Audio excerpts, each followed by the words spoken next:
தனுஷ் மேல ஏற்கனவே 1008 விமர்சனம். இப்பதான் இந்த ஏதாவது ஒரு விஷயம் நடந்துட்டே தான் சார் இருக்கு. ஏற்கனவே நம்ம சொன்ன மாதிரி இப்போ சுச்சி லீக்ஸ் தான் இப்போ அதுலேருந்து ஓஞ்சி வந்ததுக்கு அப்புறம் திருப்பி இந்த மாதிரியான ஒரு விஷயம் பண்றதுக்கு அவருக்கு என்ன சார் அவ்வளோ துணிச்சல் இருக்கிறதுக்கு? பணம் இருக்கேம்மா, கோடிகளில் பணம் இருக்கு. குடியிருக்கிற வீட்டை தண்ணியை ட்ரைனேஜை கட் பண்ணதுங்கிறது கொலை செய்வதற்கு சமம். அவகாசம் கொடுத்துருக்காங்க, ஆனா அவர் காலி பண்ணாததுக்காக நீதிமன்ற உத்தரவு இருக்கா? இவரை கோர்ட்டில் நடத்துறாரு தனுஷ். சொந்த அப்பா கஸ்தூராஜா அல்ல, சொந்த அப்பா மேலூர் கதிரேசன். அது ப்ரூஃப் இல்ல, அது ப்ரூஃப் இல்ல. ஏன் டீனை டிஸ்டியா இன்னைக்கு வரைக்கும் எடுக்கல? நிறைய அதுக்குள்ள மர்மம் இருக்கு. உண்மைக்கு மாறானதை நடிப்பான், கிரியேட்டர், பொய் சொல்லுவான். இதுதான் சினிமாக்காரன். பணம் இருக்கு, செல்வாக்கு இருக்கு, ரவுடிஸ் இருக்கு. அதை தனுஷ் செய்திருக்கிறார். ஒரு படத்துக்கு 100 கோடி ரூபா 50 கோடி ரூபா வாங்குற உங்களுக்கு திமிர அளவுக்கு அதிகமாக இருக்கு. ரஜினி பொண்டாட்டியும் ஆசிரம பள்ளிக்கூடத்துக்கு இன்னும் வரி கட்டலை. பைசா இல்லைன்னு ஆமாம், ரேஷன் கடையில் தான் அரிசி வாங்குறாங்க. மஞ்சள் பையை தூக்கிட்டு ரேஷன் கடையில் 20 கிலோ அரிசி இருக்காங்கல்ல, அதுதான் போய் வாங்குறாங்க. பல ஆயிரம் கோடி ராஜா பையான ஒரு ஆர்டிஸ்ட் எங்கள் உத்தரகாண்டில் அவன் காலில் போய் விழுகிறாரு. ஏலம் ஒரு 30 வருஷத்துக்கு முந்தி கொடுத்த 2 சென்ட் 3 சென்ட் வேலைக்காரன், தோட்டக்காரன், டிரைவரு இவர்களுக்கு கொடுத்த நிலத்தை விலை அதிகமாக போனோடைய மனைவி லதா ரஜினிகாந்த் திருப்பி எழுதி வாங்கிடுச்சு. தனுஷ் ஒரு ஃபோன் உதயநிதிக்கு அடித்தா உதயநிதி அடுத்த ஃபோன் கமிஷன் இருக்குது. தண்ணியை கட் பண்ண, கரண்டை கட் பண்ண, உண்டை போட்டு வீட்டை ஓட, புல்டஸ் வச்சு ஓட.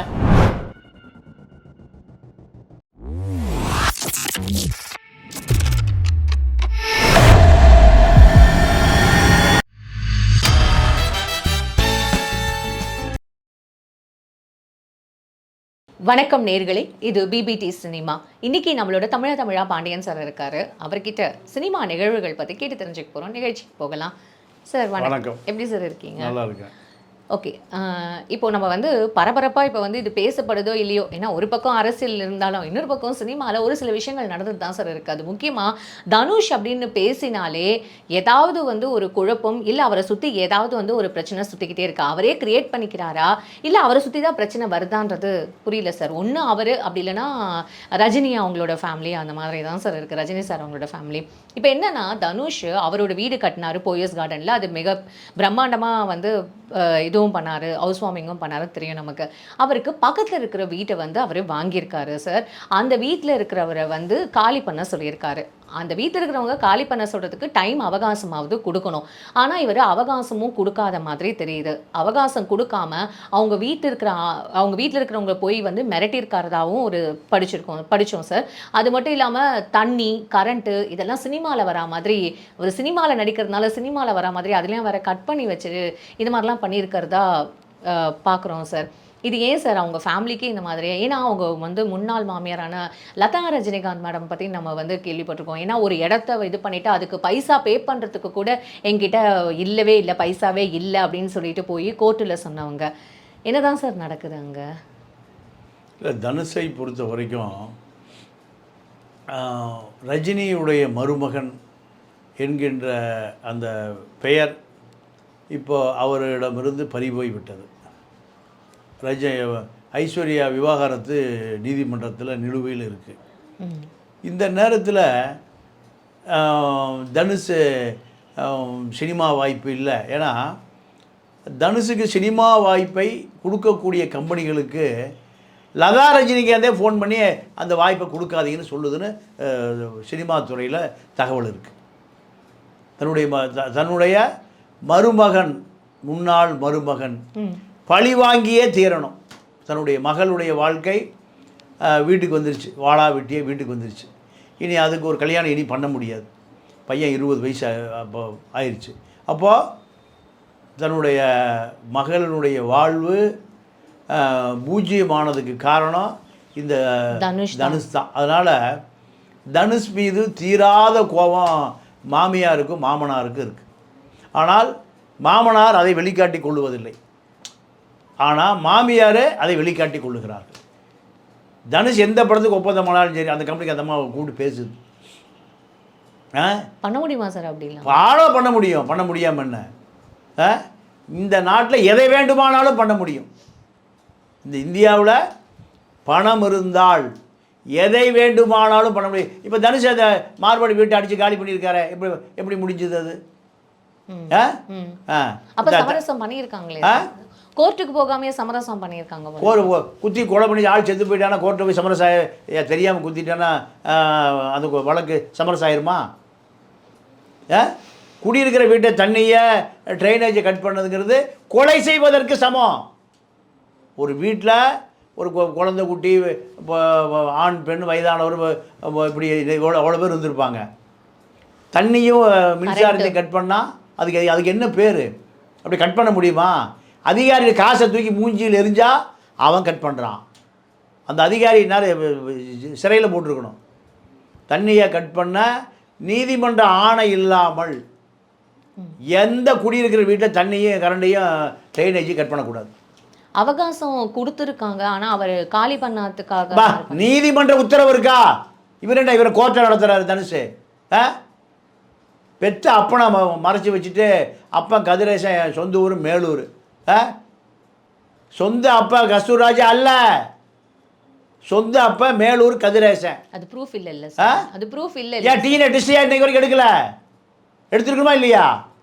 டிஎன்ஏ டெஸ்ட் எடுத்தியா? எடுத்தா ப்ரூஃப் இல்லை, அது சொன்னையா? அப்பா கதிரேசன் எனக்கு டிஎன்ஏ டெஸ்ட் எடுத்தாச்சு, ஏன்னா தொடர்பு இல்லை, ஏன் ப்ரெஸ் மீட் வச்சியா? எடுக்கவே இல்லை. சரி, கஸ்தூர்ராஜாக்கு டிஎன்ஏ டெஸ்ட் எடுத்தியா? அதுவும் எடுக்கலை. 2 ஊழல். ரஜினி மருமகனால யார் இந்த காவி பத்திரிகையாளர்கள் முதுகெலும்புள்ள பத்திரிகையாளர் இந்த விஷயம் தொடரதே இல்லை. ஒன்றும் ரஜினியுடைய மருமக ரஜினி கோச்சுக்குவார் என்பதற்காக தனுஷு மேட்டரை யாரும் தொடரதே இல்லை. அந்த பாவம் அந்த டிக்கெட்டு செக்கர் மேலூர் இறந்தே போயிட்டார். அவர் எப்படி சுப்ரீம் கோர்ட்டுக்கு போக முடியும்? நிறைய இதுக்குள்ளே மர்மம் இருக்குது. இந்த மர்மம் ரஜினி மருமகன் என்ற காரணத்தினால தான். உண்மையாகவே கஸ்தூர்ராஜா மகனாக இருந்தால் கஸ்தூர்ராஜா ஏன் மாறி மாறி ஸ்கூல் சர்டிஃபிகேட்லேருந்து டிஎன்ஏ சர்டிஃபிகேட்லேருந்து மாறி மாறி ஏன் சொல்கிறாரு? காரணம், நீங்கள் எல்லாமே சினிமாக்காரன் எல்லாமே உண்மைக்கு மாறானதை நடிப்பான், கிரியேட்டர் பொய் சொல்லுவான். இதுதான் சினிமாக்காரன். நாங்கள் கூடவே இருந்திருக்கோம், கஸ்தூரி ராஜா அவர் ஃபேமிலியை பார்த்துருக்கோம், நாங்கள் சின்ன வயசுலேருந்தே தனுஷை பார்க்குறோம் அப்படின்னு சொல்லிட்டு அவங்களோட கூட இருந்த ஃபேமிலி மெம்பர்ஸ் கூட இருக்கிறவங்க நிறைய பேர் இதை பற்றி கருத்தும் விமர்சனமும் வச்சுருக்காங்களே சார். ஆமாம், இந்த பையன் 10th படிக்க வரைக்கும் மதுரையில் படிக்கிறான், மேலூர் ஹாஸ்டலில் படிக்கிறான். 10வது படித்தான் 15 வயசு. 15 வயசில் ஒடியாந்துடுறான். எங்கே இருந்த மேலூர்லேருந்து ஒடியாந்துடுறான். சரிம்மா, மேலூரில் இப்போ இந்த பையன் படித்ததை பார்த்தோம், மேலூர்லேயும் இருக்கான், கேட்கறவங்க இருக்கான். எதை ஒத்துக்கிறது? சினிமாக்கார கிரியேட்டிவ் கதை வசனம் திரைக்கதையில் எழுதக்கூடிய ஆளுங்க. நீ கதிரேசன் டிஎன்ஏ டெஸ்ட் எடுத்து அப்போ அவன் டிஎன்ஏ சாக வரைக்கும் அவன் குடும்பம் என்ன சொல்லுது? டிஎன்ஏ டெஸ்ட் எடுக்க சொல்லுது. எனக்கு எடுக்கவே இல்லையே. பாதி பேர் இங்கே போலியாக தான் இருக்கான். அப்போது தனுஷை பொறுத்த வரைக்கும் பக்கத்து வீட்டை வாங்கிட்டாருன்னா அவன் காலி பண்ணுறதுக்கு ஒரு அவகாசம் கொடுக்கணும். அவகாசம் கொடுக்காம குண்டர்களை விட்டு ரவுடிகளை விட்டு அதிகாரிகளை செட் பண்ணி தண்ணி பைப்பையும் ட்ரைனேஜையும் மின்சாரத்தையும், உலகத்தில் எந்த சட்டமும் மின்சாரத்தை கட் பண்ண சொல்லவே இல்லை. எப்படி கட் பண்ணீங்க? எத்தனை லட்சம் கொடுத்தீங்க அந்த மின்வாரிய அதிகாரிகளுக்கு, அந்த ஏஇக்கு அசிஸ்டன்ட் இன்ஜினியருக்கு எத்தனை லட்சம் கொடுத்தீங்க? உலகத்தில் இது வரைக்கும் நீதிமன்ற ஆணை இல்லாமல் எந்த ஏஐ தண்ணியும் மின்சாரத்தை கட் பண்ண மாட்டான். அப்போ பணம் இருக்குது, செல்வாக்கு இருக்குது, ரவுடிஸ் இருக்குது, அதை தனுஷு செய்திருக்கிறார். இது நீதிமன்றத்துக்கு போன பிறகு நீதிமன்றம் வழக்கு தொடுத்து வழக்கு தனுஷை கண்டிக்க ஆரம்பித்த பிறகு சமரச மையம். அப்போ வழக்கு நடந்திருக்கல கோர்ட்டில், சட்டத்தை மீறி இருக்கார். இத்தனை விஷயங்கள். அப்போ ஒரு படத்துக்கு 100 கோடி ரூபா 50 கோடி ரூபா வாங்குகிற உங்களுக்கு திமிர அளவுக்கு அதிகமாக இருக்குது. கேரவன் வேனை விட்டு இறங்குறதே இல்லை. எங்கே போனாலும் ஒரு பங்களா, நடமாடும் பங்களாவை கொண்டு போய் அதுக்குள்ளே தான் குடியிருப்பீங்க.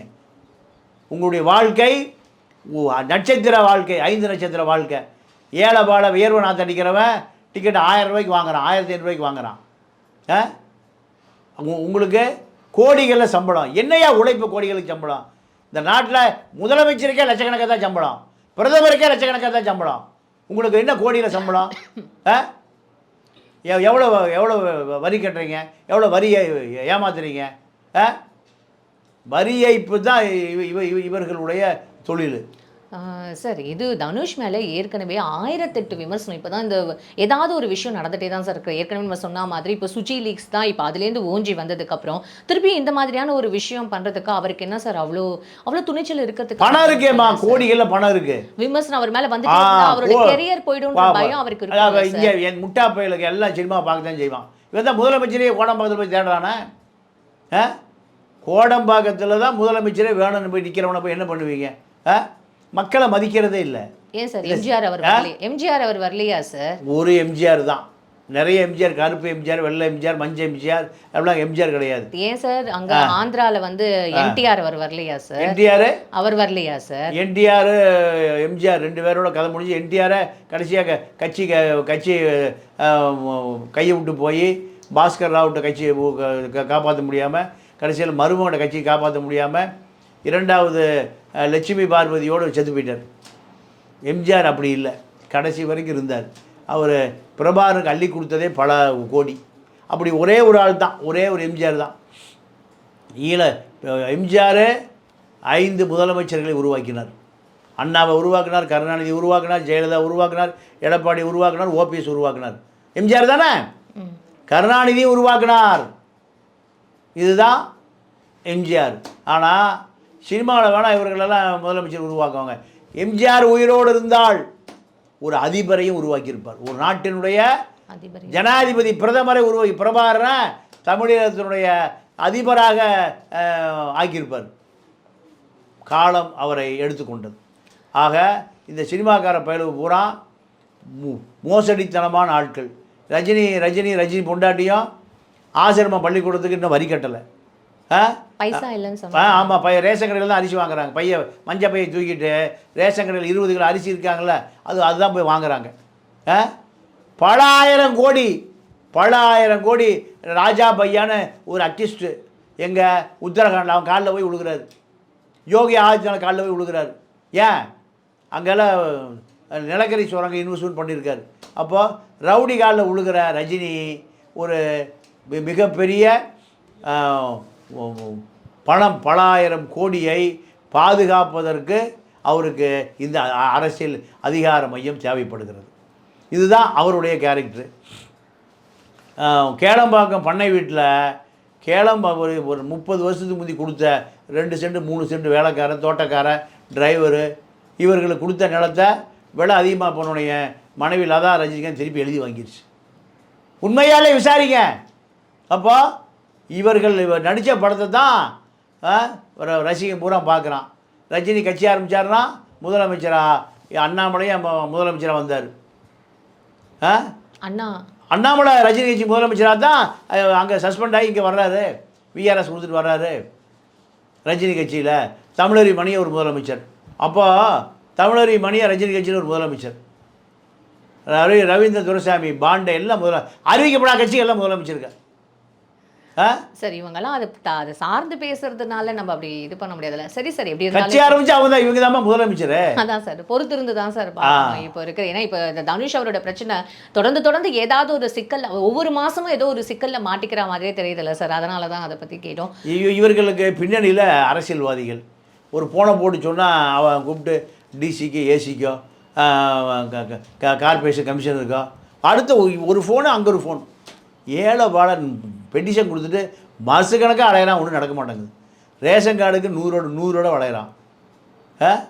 நடக்க மாட்டேங்குது. ஆனால் தனுஷ் ஒரு ஃபோன் உதயநிதி கடிச்சா உதயநிதி அடுத்த ஃபோன் கமிஷன் இருக்குது. தண்ணியை கட் பண்ண, கரண்டை கட் பண்ண, குண்டை போட்டு வீட்டை ஓட, புல்டஸ் வச்சு ஓட. அப்போது இவர்களுக்கு எப்படி இவ்வளோ அதிகாரம் இருக்குது? உண்மையாகவே மக்களுக்கு அதிகாரமே இல்லை. மக்கள் அதிகாரம் ஒரு கட்சி காணாமே போச்சு.